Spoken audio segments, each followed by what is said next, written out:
মহিলা মুখ্যমন্ত্ৰীৰ মহিলা উদ্যমিতা আঁচনি আৰু মই ক'ব পাৰোঁ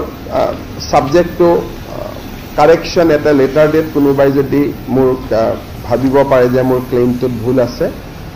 দিছ is one of the biggest empowerment scheme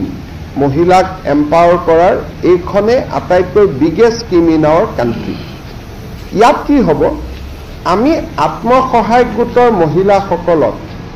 group বুলি পইচা নিদিওঁ আমি ইণ্ডিভিজুৱেল দিওঁ তাৰমানে 10 গৰাকী মেম্বাৰ থাকিলে 10 গৰাকীকে আমি ইণ্ডিভিজুৱেলি প্ৰথমবাৰ আমি 10,000 টকা দিওঁ 10,000 টকাটোৰ উপযুক্ত ব্যৱহাৰ যেতিয়া তেওঁলোকে কৰিব পাৰে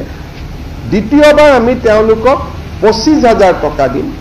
তাৰে 12,500 চৰকাৰে দিব 12,500 বেংকৰ পৰা আমি লৈ দিয়াৰ ব্যৱস্থা কৰিম য'ত নেকি ক্ৰেডিট গ্যাৰেণ্টি স্কিম চৰকাৰে কৰিব যাতে বেংকৰো ক্ষতি নহয় আৰু থাৰ্ড ইয়াৰত আমি তেওঁলোকক 50,000 টকালৈকে লৈ যাব খুজো 10, 25, 50 টোটেলি 85,000 ৰুপিজলৈকে তেওঁলোকক আমি লৈ যাব পাৰোঁ এতিয়া কথা হ'ল যে আমাৰ 36 লাখ মেম্বাৰ আছে আমি 36 লাখকে দিম নেকি প্ৰথম কথা ইয়াত আমি এটা নিয়ম কৰিছিলোঁ যে যদি সাধাৰণ মহিলা হয় তেতিয়ালে এই স্কিমটো তাৰ কাৰণেহে মুকলি যাৰ সন্তান 3টাতকৈ বেছি নহয় যদি ST